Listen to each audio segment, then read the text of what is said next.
Gaza ceasefire talks enter second day as Hamas demands permanent end to war. UK Prime Minister visits India to promote trade and investment cooperation. Building OCOP product brands, enhancing the value of traditional shrimp paste and fish sauce. Hello, so good to see you again in today's news by Nghệ An Press and Broadcasting Agency. I'm Hoàng Yên, and here we go, the first headline of the show. The second day of indirect Gaza ceasefire talks between Hamas and Israel just continued to take place in the Egyptian Red Sea resort city of Sharm el-Sheikh. The two sides focused on core issues, including a hostage prisoner exchange, the entry of humanitarian aid into Gaza, and the transfer of governance in Gaza Strip. According to an Egyptian source, Hamas still seeks U.S. and Israeli guarantees of a permanent end to the war, adding that this remains the main sticking point in the negotiations so far. The talks focus on implementing the 20-point peace plan proposed by U.S. President Donald Trump. Hamas said it would only begin gathering Israeli hostages once Israel's military offensive in Gaza ends, arguing that the ongoing conflict prevents its operatives from safely collecting hostages from tunnels and other locations across the Gaza Strip. Regarding the future of Gaza governance, Hamas movement rejected the deployment of any foreign forces in the Strip, but signaled that it would welcome Arab forces operating in coordination with the Palestinian Authority. Meanwhile, UK Prime Minister Keir Starmer just arrived in Mumbai on the morning of October 8 for a two-day visit to India with a delegation of 125 people, including CEOs and representatives from British institutes, universities, and industry groups. The visit comes months after India and the UK signed a trade deal during Prime Minister Narendra Modi's July visit to the European country. Prime Minister Keir Starmer is due to meet Prime Minister Modi and address a fintech conference in Mumbai. India's foreign ministry said that the visit will provide a valuable opportunity to reaffirm the shared vision of India and the United Kingdom to build a forward-looking partnership. Under the new deal, India will slash tariffs on imports of British goods, such as whiskey, cosmetics, and medical devices, while Britain will reduce duties on clothing, footwear, and food products, including frozen prawns from India.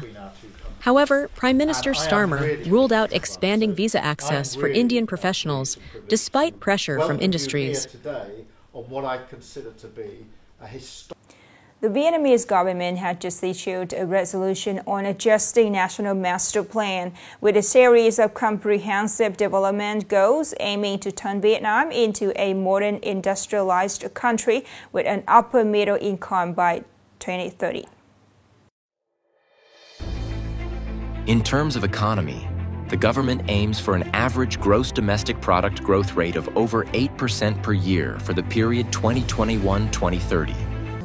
By 2030, GDP per capita is projected to reach approximately $8,500 USD.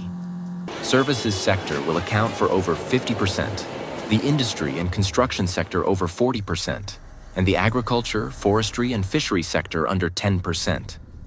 The average annual growth rate of social labor productivity is aimed at about 7% for the 2021-2030 period, with the 2026-2030 sub-period achieving over 8.5% per year.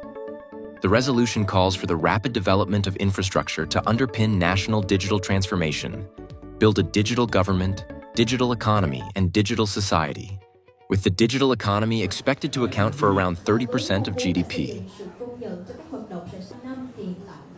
Upcoming are some updated news. According to the World Bank, WB, report released for October, Vietnam is set to top growth charts among developing East Asia and Pacific economies in 2025, with gross domestic product forecast to rise 6.6%.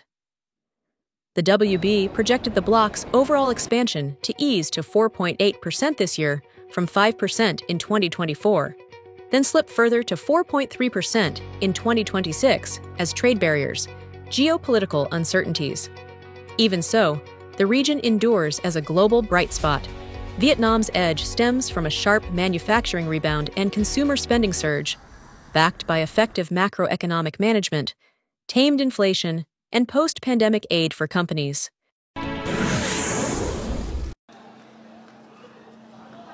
According to Decision Number 201 dated February 19, 2025, signed and promulgated by the Ministry of Construction, Vinh International Airport is planned to be a joint civil and military airport, aiming to become a modern aviation center of the North Central region.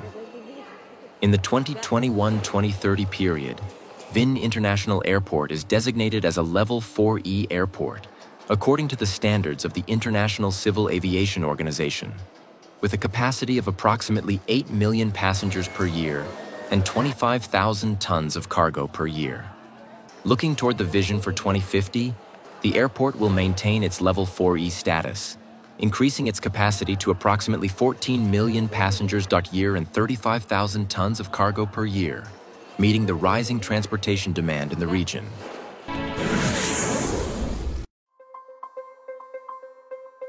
More than 100 booths across the country will participate in the 21st Vietnam Craft Village Fair, scheduled for October 9th to 13 in Hanoi. This year, the fair brought together nearly 100 units and businesses from 18 provinces and cities to participate in the exhibition, including Hanoi, Thanh Hoa, Nghệ An, Son La, Bac Ninh, Quang Ninh, Ho Chi Minh City, Da Nang, and Lang Son. The fair space is designed to cover over 1,500 square meters, consisting of 100 standard booths arranged according to different vocational groups, regions, and product characteristics. The annual event aims to celebrate and promote the rich heritage of traditional craft villages while fostering investment, tourism, and economic development in rural areas.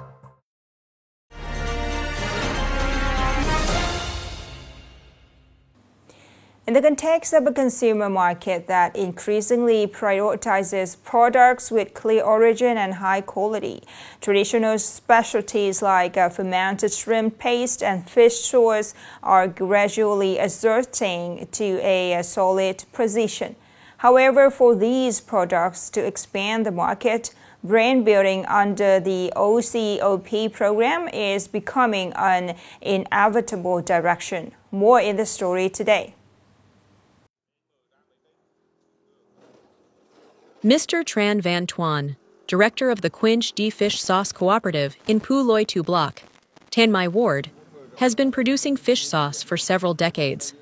He wishes to have more OCOP product brands from shrimp paste of his own locality. Currently, Pu Loi Tu Block has over 200 households producing fish sauce and shrimp paste, consuming more than 20 tons of shrimp paste annually. Using fresh small shrimp and salt as ingredients, the product Quinch D Shrimp Paste is currently building a 3-star OCOP brand to expand its consumer market. Once I have built a 3-star OCOP product brand, I plan to put my products on the e-commerce platform to sell nationwide. After nearly 30 years serving in the military in the Central Highlands provinces, Mr. Nguyen Duc Hung returned to his hometown to produce fish sauce. Starting with just a few jars of anchovy fish sauce for family use, Mr. Hung has now built a fish sauce brand that achieved 3-star OCOP certification. He produces approximately over 3,000 liters of fish sauce annually, with a selling price of 80,000 VND per liter. Previously, the product was often sold to acquaintances. Later, the product had the OCOP brand, so many people bought our products. Building OCOP brands for traditional products like fermented shrimp paste and fish sauce not only contributes to increasing economic value, but also preserves the quintessence of Vietnamese culinary culture. For these products to expand their market, a collaborative effort is needed from authorities, businesses, the public, and specialists in ensuring quality, promoting the brand, and connecting to the market. Now it's the end of the show today. Thank you so much for your attention. Goodbye for now.